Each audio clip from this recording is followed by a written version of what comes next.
اب سعادت ابدی یعنی ہمیشہ رہنے والی حقیقی کامیابی و خوشی جس کے حاصل کرنے کا طریقہ اللہ تعالی کی معرفت اور اس کی صحیح عبادت ہے، جس کے 4 ارکان ہیں۔ ان 4 ارکان کا پہلا رکن عبادت ہے، جس کی تیسری اصل طہارت کے بیان کے بارے میں ہم شروع کرتے ہیں۔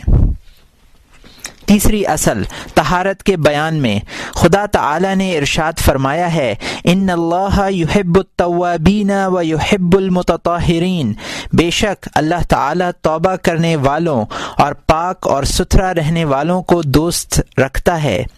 یعنی اللہ تعالیٰ لوگوں کو دوست رکھتا ہے۔ اور رسول مقبول صلی اللہ علیہ وسلم نے فرمایا، الطہور شطر الایمان، یعنی پاکیزگی نصف ایمان ہے۔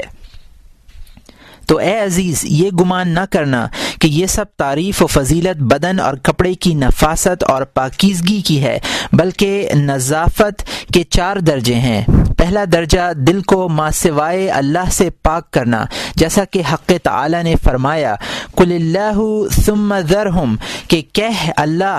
پھر انہیں چھوڑ دے۔ اور اس سے مقصود ہے کہ ما سوائے اللہ سے جب دل خالی ہوگا تو اللہ کے ساتھ مشغول و مستغرق ہوگا، اور یہی کلمہ طیبہ لا الہ الا اللہ کی تحقیق ہے۔ صدیقوں کا درجہ کمال ایمان و تصدیق ہے، اور ما سوا اللہ سے پاک ہونا نصف ایمان ہے، یعنی ایمان قالب ہے۔ اور اے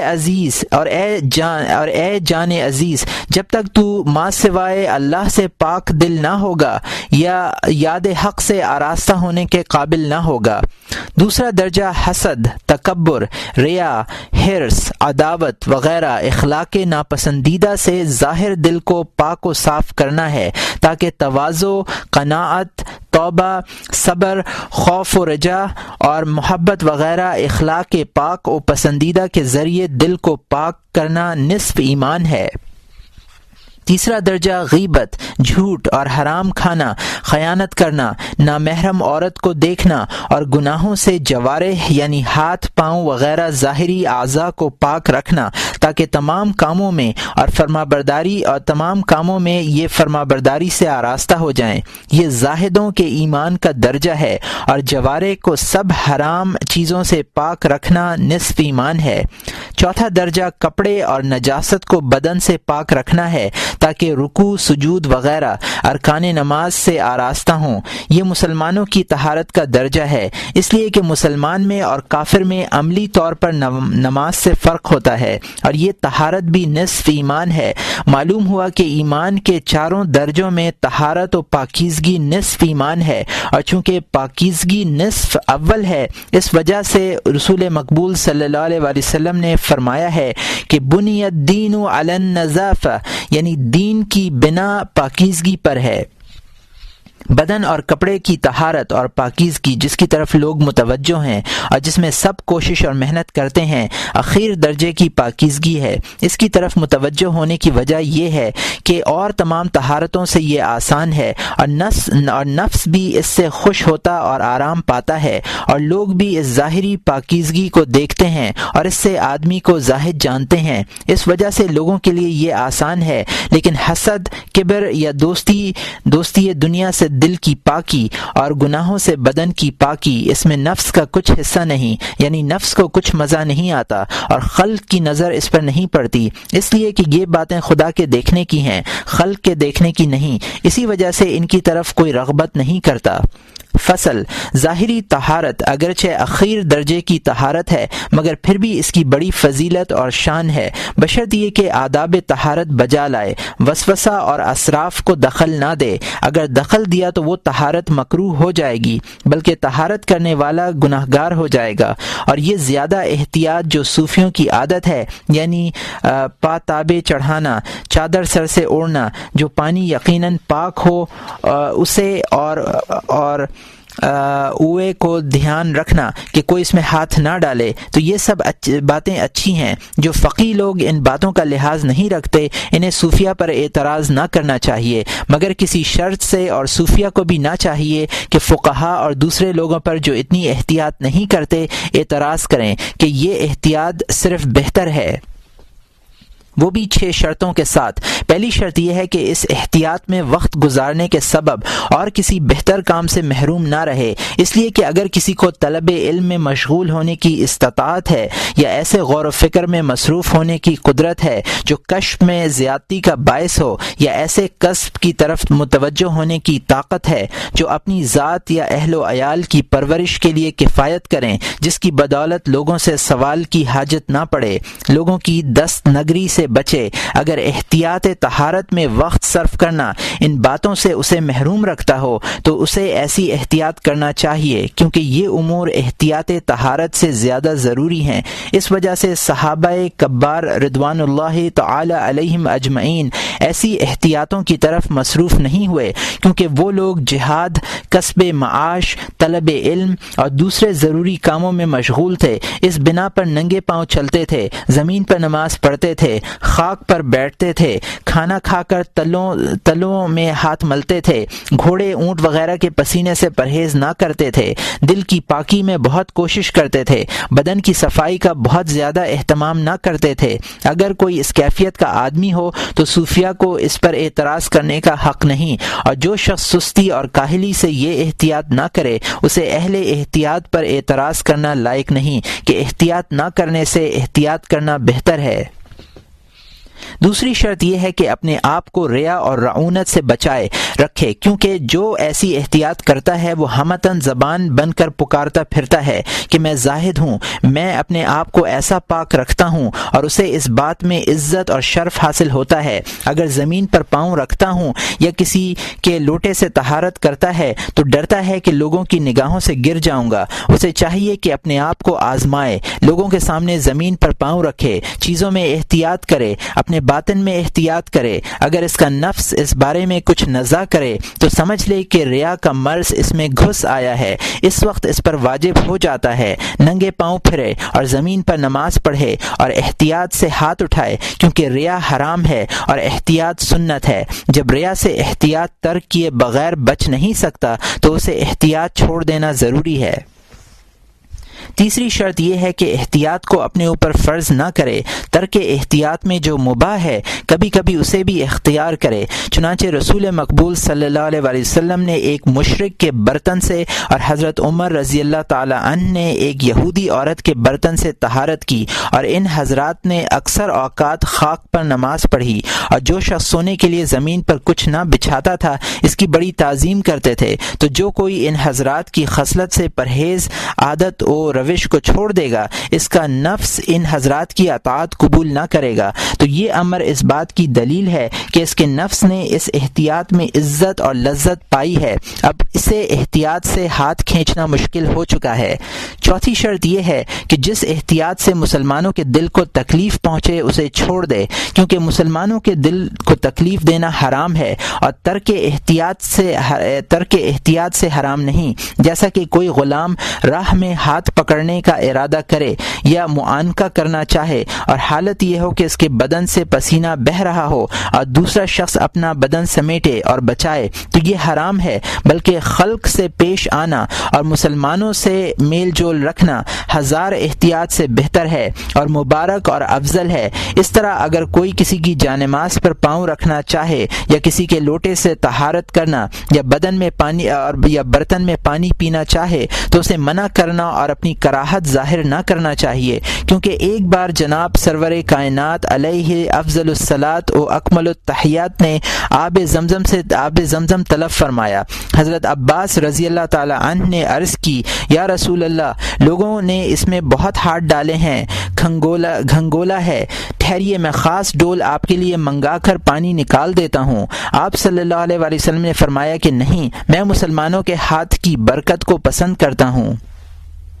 اکثر جاہل قاری ان باتوں کو نہیں پہچانتے، اور جو شخص احتیاط نہ کرے اس سے اپنے آپ کو بچاتے ہیں اور اسے رنجیدہ کرتے ہیں، اور بسا اوقات ایسا بھی ہوتا ہے کہ ان کے والدین اور دوست جب ان کا لوٹا یا کپڑا لینے کو ہاتھ بڑھاتے ہیں تو وہ ترش کلامی پر آتے ہیں، اور یہ ناجائز ہے، اور جو احتیاط کے واجب نہیں اس کے سبب سے یہ امور کیسے درست ہو جائیں گے۔ اور اکثر ایسا ہوتا ہے کہ جو لوگ ایسی احتیاط کرتے ہیں ان کے دماغوں میں تکبر پیدا ہو جاتا ہے۔ لوگوں پر یہ احسان جتاتے ہیں کہ ہم ایسی احتیاط عمل میں لاتے ہیں اور اپنے آپ کو لوگوں سے بچا کر انہیں دکھ دینا غنیمت جانتے ہیں، اور اپنی پاکیزگی کی تفصیلات لوگوں سے بیان کر کے فخر کرتے ہیں اور انہیں بدنام کرتے ہیں۔ صحابہ رضی اللہ تعالی عنہم جس آسان طریقے پر چلتے تھے اسے اختیار نہیں کرتے۔ جو شخص فقط پتھر سے استنجا کرے تو اس فعل کو گناہ کبیرہ سمجھتے ہیں، اور یہ سب برے اخلاق ہیں، اور جس شخص سے بھی وقوع میں آئیں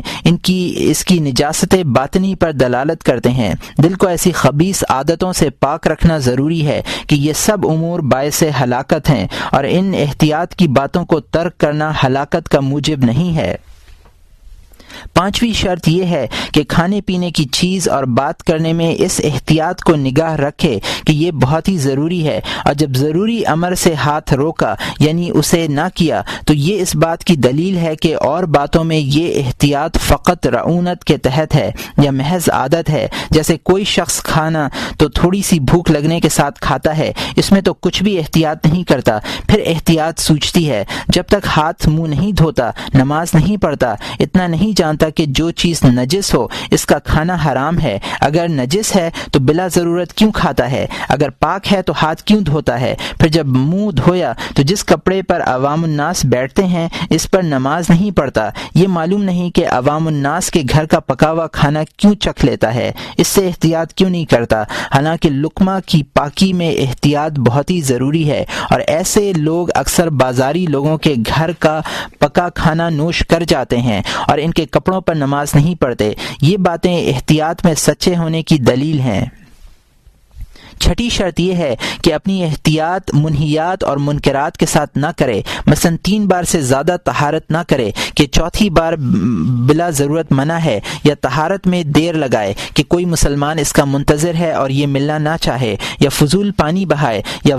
اول وقت سے تاخیر کر کے نماز پڑھے، یا امام ہو کر جماعت کو انتظار میں رکھے، یا کسی سے کام کا وعدہ کیا ہو اور اسے دیر ہوتی ہو، یا اس سبب سے اس مسلمان کے کسب و کمائی کا وقت ضائع ہوتا ہو، یا اس کے عیال و اطفال تباہ ہوتے ہوں۔ ایسے کام اس احتیاط کی وجہ سے جو فرض نہیں، درست نہیں ہے، یا مسجد میں اپنا مصلی اس لیے بہت پھیلا کر کہ اور کسی کا کپڑا اسے نہ چھو جائے۔ اس میں 3 چیزیں ممنوع ہیں۔ ایک یہ کہ مسجد کا ایک ٹکڑا اور مسلمانوں سے غضب کیا اور چھین لیا، حالانکہ اس کا حق سجدہ کرنے کی جگہ سے زیادہ نہ تھا۔ دوسرے یہ کہ ایسی صفت جس میں بہت لمبا چوڑا مصلی بچھا ہو، ایسی صف جس میں بہت لمبا چوڑا مصلی بچھا ہو ملی ہوئی نہیں ہو سکتی، اور سنت یہ ہے کہ کاندھے سے کاندھا ملا رہے۔ تیسری یہ کہ مسلمان سے ایسا پرہیز کرتا ہے جیسے کتے اور ناپاک چیزوں سے، اور یہ نہ چاہیے، اور ایسے منکرات بہت ہیں۔ جاہل قاری احتیاط کے سبب سے ان کا مرتکب ہیں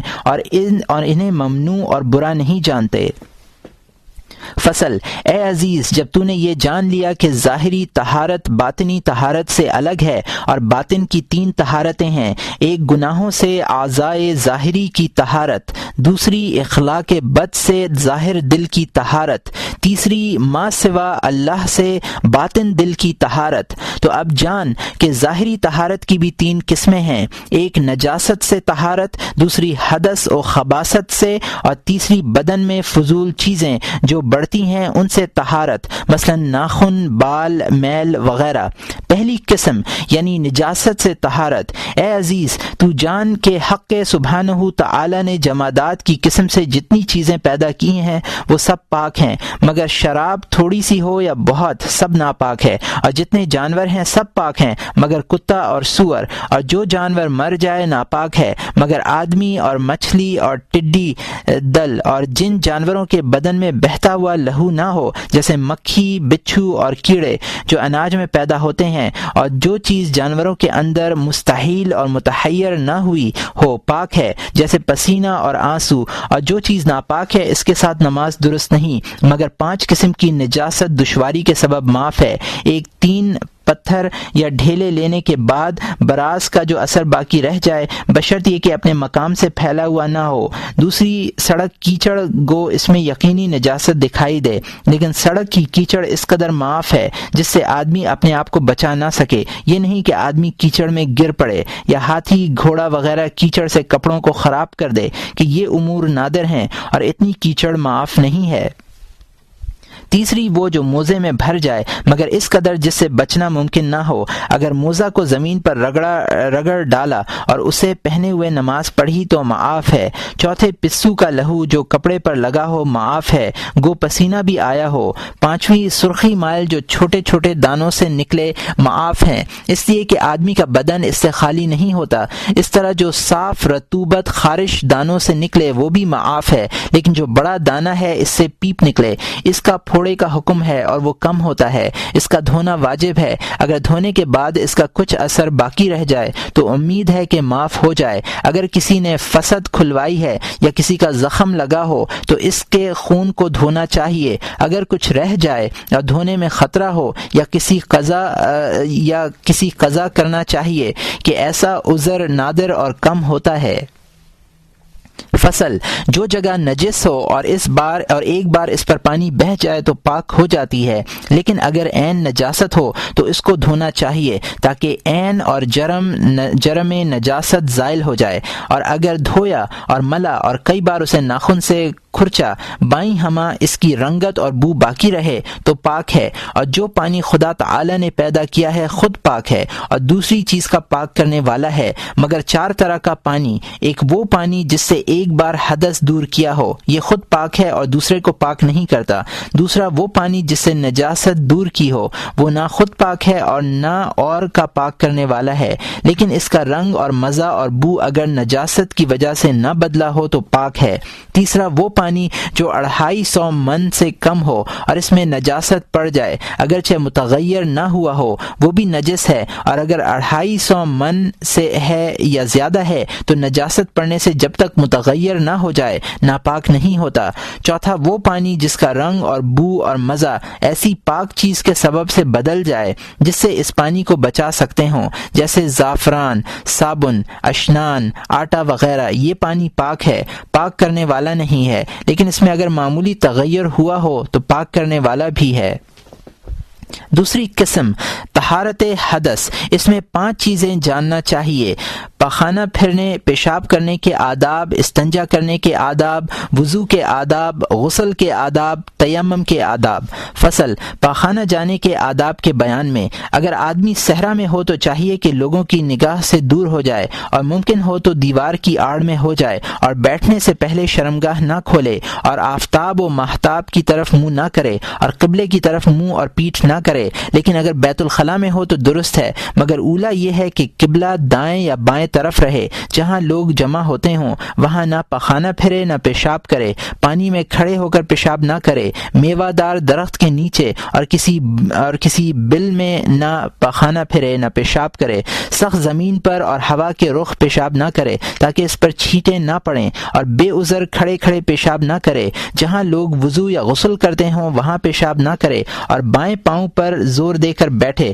جب پاخانہ جانے لگے تو بائیں پاؤں پہلے رکھے، جب باہر آنے لگے تو داہنا پاؤں پہلے رکھے، اور جس چیز میں خدا کا نام ہو اسے اپنے ساتھ نہ لے جائے، اور پاخانہ پیشاب کو ننگے سر نہ جائے، پاخانہ جاتے وقت کہے اعوذ باللہ من الرجس النجس الخبث المخبث من الشیطان الرجیم الحمد للہ الذی اذهب عنی ما یؤذینی وابقى فی جسدی ما ینفعنی۔ پناہ مانگتا ہوں میں ناپاکی، نجاست، خباثت، شیطان مردود سے۔ سب تعریف اس اللہ کے لیے ہے جو لے گیا مجھ سے وہ چیز جو مجھے ایذا دے اور باقی رہنے دی مجھے وہ شے جو نفع بخش ہے۔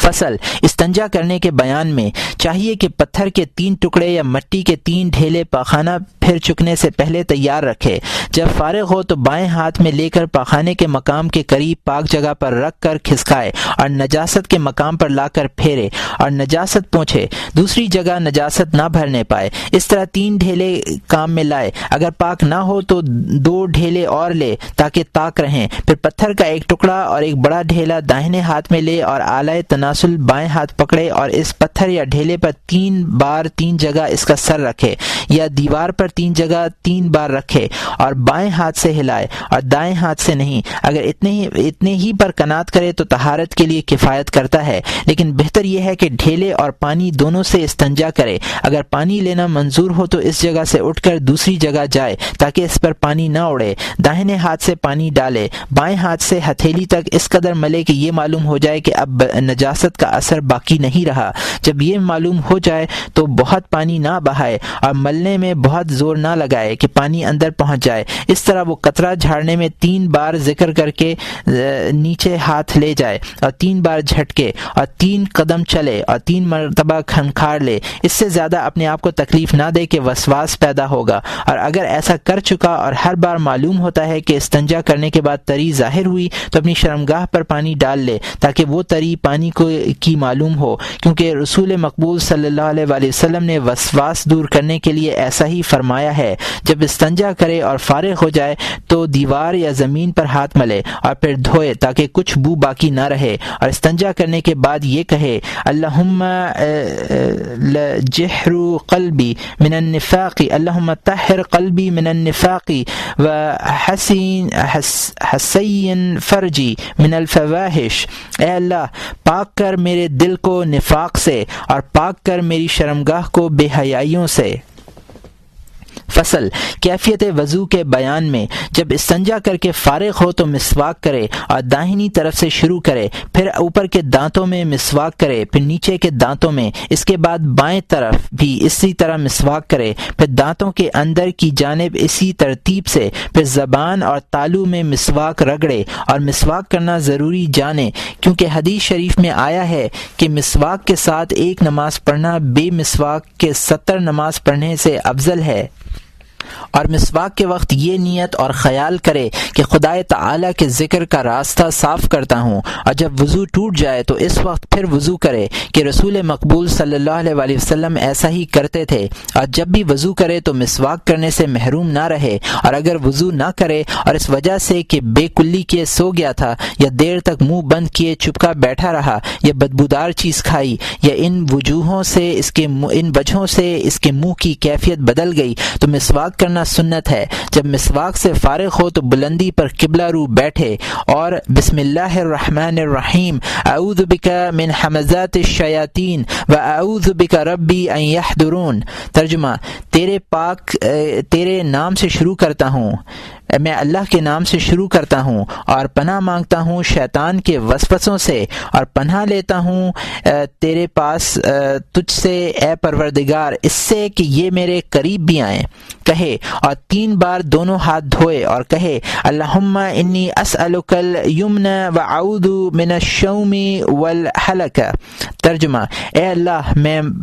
مانگتا ہوں تجھ سے برکت اور پناہ مانگتا ہوں شومی و ہلاکت سے، اور نماز کے مباح ہونے اور حدث دور کرنے کی نیت کرے اور دھونے تک نیت کا دھیان رکھے، پھر 3 بار کلی کر کے غرغرہ کرے، اور اگر روزے سے ہو تو غرغرہ نہ کرے اور کہے اللہم اعنی علی ذکرک و شکرک و تلاوت کتابک،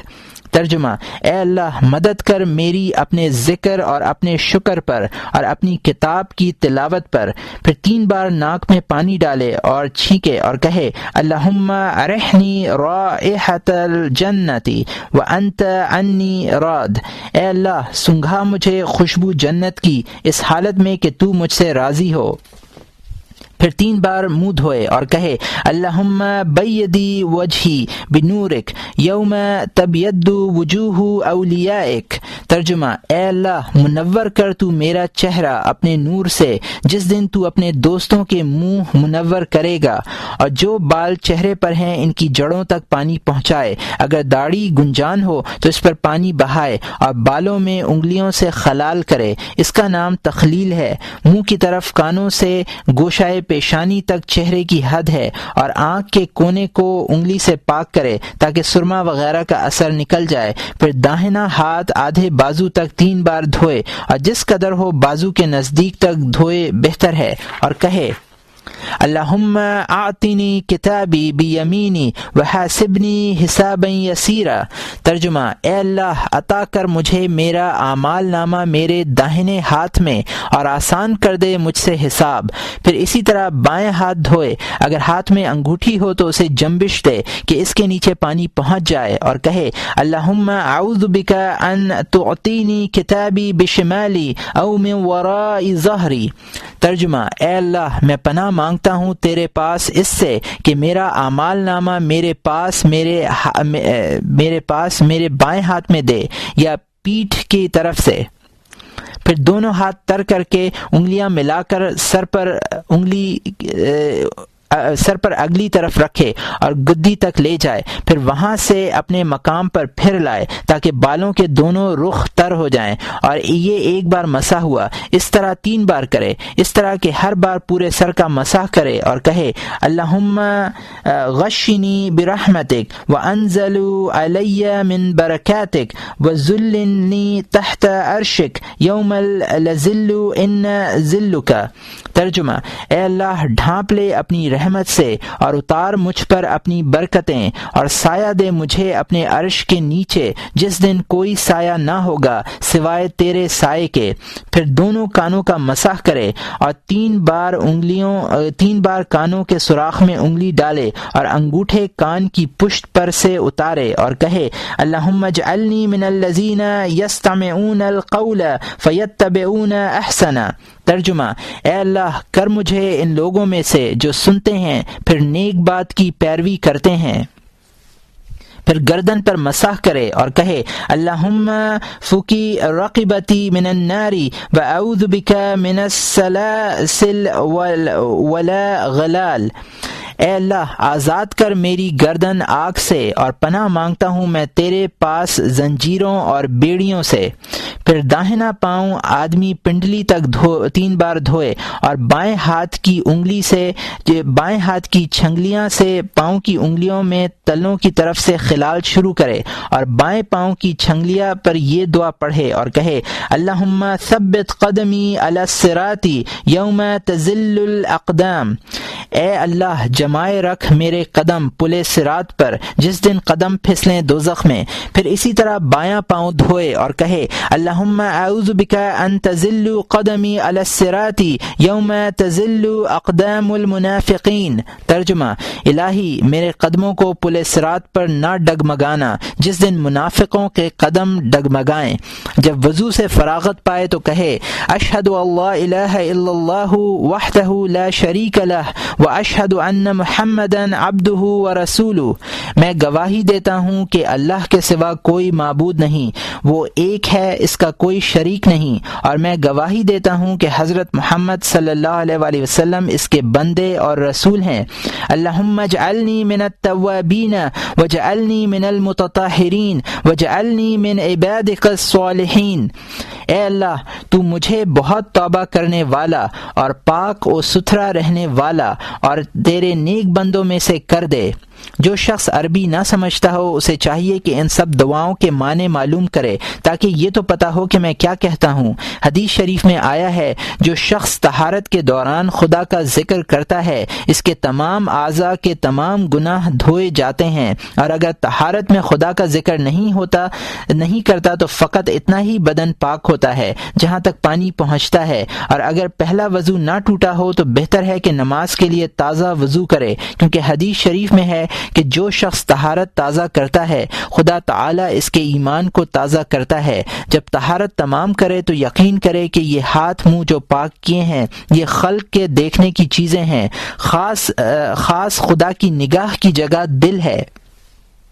اور اگر توبہ کے ذریعے اخلاق ناپسندیدہ سے دل ناپاک کیا تو اس کی مثال ایسی ہے جیسے کوئی شخص بادشاہ کو مہمان بنا کر لے آئے اور گھر کا دروازہ تو صاف کرے مگر گھر کے صحن کو جو بادشاہ کے بیٹھنے کا مقام ہے ناپاک رکھے۔ فصل: اے عزیز جان کے وضو میں 6 چیزیں مکروہ ہیں: دنیا کی باتیں کرنا، منہ پر زور سے ہاتھ مارنا، ہاتھ جھٹکنا، دھوپ کے جلے ہوئے پانی سے وضو کرنا، زیادہ پانی بہانا، 3 مرتبہ سے زیادہ دھونا لیکن اس نیت سے منہ پوچھنا کہ گرد نہ جمے، یا اس نیت سے منہ نہ پوچھنا کہ عبادت کا اثر دیر تک رہے۔ یہ دونوں باتیں منقول ہیں اور دونوں کی اجازت ہے، اور چونکہ نیت یہ ہے تو دونوں صورتوں میں فضیلت ہے۔ مٹی کے برتن سے وضو کرنا آفتابہ کی نسبت بہتر ہے اور خاکساری کے قریب ہے۔ فصل: غسل کے بیان میں: اے عزیز جان کے جو شخص جمع کرے یا جس نیند میں یا بیداری میں بے جمع کیے انزال ہو جائے اس پر غسل فرض ہے۔ غسل میں فرض یہ ہے کہ تمام بدن دھوئے، بالوں کی جڑیں تر کرے، رفع جنابت کی نیت کرے، اور سنت یہ ہے کہ پہلے بسم اللہ کہے اور 3 بار ہاتھ دھوئے اور بدن پر جہاں نجاست لگی ہو دھو ڈالے، جس طرح ہم بیان کر چکے ہیں۔ اسی طرح سنت کے مطابق وضو کرے اور غسل سے فارغ ہو کر پاؤں دھوئے۔ غسل میں بدن پر 3 بار داہنی طرف پانی بہائے، 3 بار بائیں طرف، اور جہاں جہاں ہاتھ پہنچے بدن پر اسے ملے، اور جگہ جو بند یا چپکی ہوئی ہو وہاں پانی پہنچانے میں کوشش کرے کہ یہ فرض ہے، اور شرمگاہ سے ہاتھ بچائے رکھے۔ فصل: تیمم کے بیان میں: جس شخص کو پانی دستیاب نہ ہو یا اس قدر تھوڑا کہ وہ اپنے ساتھیوں کے ساتھ صرف پی سکتا ہو، یا جہاں سے پانی لایا جاتا ہے اس راستے میں کوئی درندہ یا ایسا شخص ہے جس سے خوف ہے، یا پانی غیر کی ملکیت ہے اور وہ فروخت نہیں کرتا یا زیادہ قیمت لیتا ہے، یا ایسا زخم یا بیماری ہے کہ اگر پانی استعمال کرے تو ہلاک ہو جائے گا یا بیماری بڑھ جانے کا اندیشہ ہے، تو ان سب صورتوں میں تیمم کرے۔ جب نماز کا وقت آئے تو پاک مٹی ڈھونڈے، دونوں ہاتھ اس پر اس طرح مارے کہ اس سے غبار اڑے اور انگلیاں ملی نہ رہیں، نماز جائز ہونے کی نیت کرے اور سارے منہ پر دونوں ہاتھوں سے مسح کرے اور اتنا تکلف نہ کرے کہ خاک بالوں کے اندر پہنچے۔ پھر اگر انگوٹھی پہنی ہو تو اتار کر انگلیاں کھلی رکھ کر دونوں ہاتھ مٹی پر مارے اور داہنے ہاتھ کی انگلیوں کی پشت بائیں ہاتھ کے روبرو رکھ کر بائیں ہاتھ کی انگلیوں کو داہنے کی کلائی کی پشت پر کہنی تک پھیرے، پھر بائیں ہاتھ کی ہتھیلی داہنی کلائی پر پھیرے، پھر بائیں ہاتھ کی ہتھیلی داہنی کلائی پر پھیرے، پھر بائیں ہاتھ کا انگوٹھا داہنے ہاتھ کے انگوٹھے کی پشت پر پھیرے، اسی طرح داہنا ہاتھ بائیں ہاتھ پر پھیرے، پھر دونوں ہاتھوں کی ہتھیلیاں باہم ملائے، پھر انگلیاں گھائیوں میں ڈال کر ملے۔ اگر ایسا کیا تو ایک ہی ضرب کفایت کرے گی، اگر یہ نہ ہو سکے تو ایک سے زیادہ ضرب مارے کہ کوہنیوں تک تمام ہاتھ میں مٹی لگے۔ جب اس تیمم سے ایک فرض پڑھے گا تو سنتیں جتنی چاہے پڑھ لے، لیکن اگر دوسرا فرض پڑھا جائے تو اثر نو تیمم کرے۔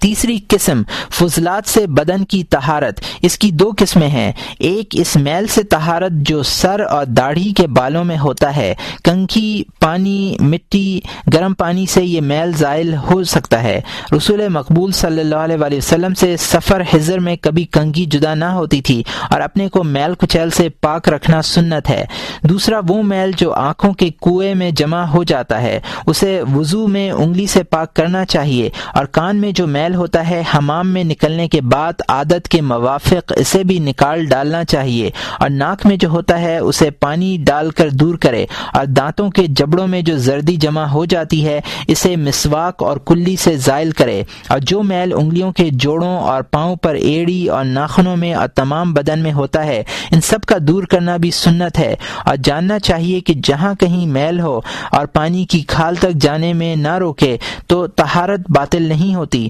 لیکن جب ناخنوں میں خلاف عادت بہت میل جمع ہو جائے تو ضرور پانی کو روکے گا۔ ایسے کو گرم پانی اور حمام میں پاک کرنا سنت ہے۔ فصل: اور جو حمام میں جائے اس پر 4 کام ضروری ہیں اور 10 سنت 2 واجب۔ وہ شخص اپنی شرمگاہ کو لوگوں سے تکلف رکھے، یعنی ناف سے کانوں تک ناف سے زانوں تک لوگوں کی نگاہ سے بچائے، اور بدن ملنے والوں کو بھی وہاں ہاتھ نہ لگانے دے، کیونکہ ہاتھ لگانا دیکھنے سے زیادہ ہے، اور خود بھی لوگوں کی شرمگاہ نہ دیکھے۔ اگر کوئی اپنی شرمگاہ ننگی کرے تو اگر خوف و اندیشہ ایسا نہ ہو تو اسے منع کرے، منع نہ کرے گا تو گناہگار ہوگا، اور اگر کسی نے ان واجبات پر عمل نہ کیا تو حمام سے گناہگار ہو کر نکلے گا۔ مروی ہے کہ حضرت ابن عمر رضی اللہ تعالی عنہما حمام میں دیوار کی طرف منہ کیے آنکھوں پر کچھ باندھے بیٹھے تھے، اور عورتوں پر بھی یہی واجب ہے، اور بلا ضرورت شدید عورتوں کا حمام میں نہ جانے دے کہ شرع میں منع ہے، اور یہ باتیں سنت ہیں کہ پہلے نیت کرے کہ پانی کی سنت ادا کرتا ہوں تاکہ نماز کے وقت آراستہ رہوں اور لوگوں کو دکھانا منظور نہ ہو، اور حمام والے کو اجرت پہلے دے دے تاکہ نہلانے میں اس کا دل خوش رہے اور وہ بھی جانے کہ یہ اجرت ملی ہے۔ پھر بایاں پاؤں پہلے اندر لے جائے اور یہ الفاظ کہے، بسم اللہ الرحمن الرحیم، اعوذ باللہ من الرجس نجس الخبیث مبحث الشیطان الرجیم۔ شروع کرتا ہوں میں اللہ مہربان رحم والے کے نام سے، پناہ مانگتا ہوں میں اللہ سے ناپاکی نجس خبیث کرنے والے شیطان مردود سے،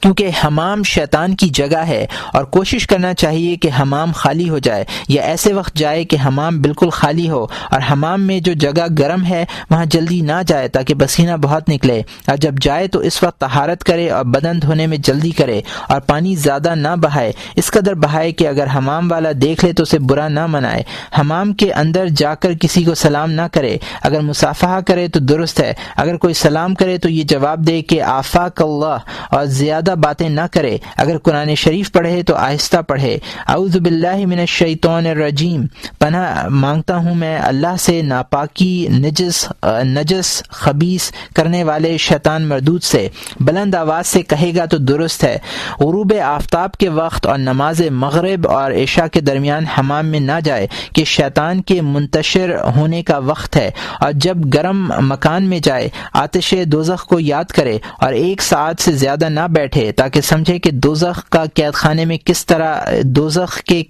میں کس طرح رہے گا، بلکہ عقل مند وہ شخص ہے کہ جو کچھ دیکھے اس سے آخرت کے حالات یاد کرے، اگر اندھیرا دیکھے تو قبر کی سیاہی اور تاریکی یاد کرے، اگر سانپ دیکھے تو دوزخ کے سانپ یاد کرے، اگر بری صورت دیکھے تو منکر نکیر اور دوزخ کے فرشتے یاد کرے، اگر ڈراؤنی آواز سنے تو نفخہ سور یاد کرے، اگر ذلت و عزت دیکھے تو قیامت کے دن مردود اور مقبول ہونا یاد کرے۔ یہ باتیں تو شرع کے موافق سنت ہیں، اور طبیبوں نے کہا ہے کہ ہر مہینے میں چونے کا استعمال مفید ہوتا ہے، اور جب حمام سے باہر نکلنے لگے تو ٹھنڈا پانی پاؤں پر ڈالے تاکہ نقرس کی بیماری سے بے خوف ہے اور درد سر لاحق نہ ہو، اور ٹھنڈا پانی سر پر نہ ڈالے، اور گرمی کے دنوں میں حمام سے نکلے تو سو جائے کیونکہ یہ شربت اور دوا کا کام کرے گی۔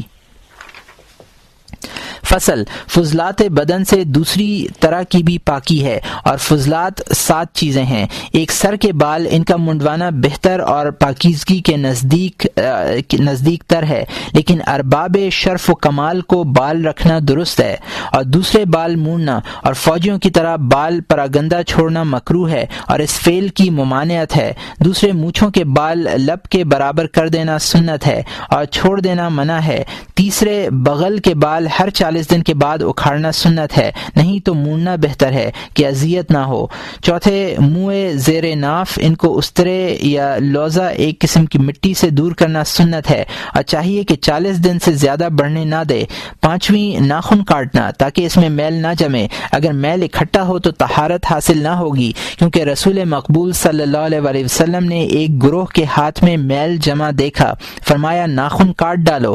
نماز قضا کرنے کا حکم نہ دیا۔ اور حدیث شریف میں آیا ہے جب ناخن بڑھ جائے تو شیطان کے بیٹھنے کی جگہ بن جاتی ہے، چاہیے کہ اس انگلی سے ناخن کاٹنا شروع کرے جو انگلی بزرگ اور فاضل تر ہو، اور پاؤں سے ہاتھ افضل ہے اور بائیں سے داہنا اولا ہے، اور انگلی شہادت اور انگلیوں سے متبرک و افضل ہے، تو چاہیے کہ اسی سے ناخن کاٹنا شروع کرے اور اس کے داہنی طرف کاٹتا چلے حتیٰ کہ پھر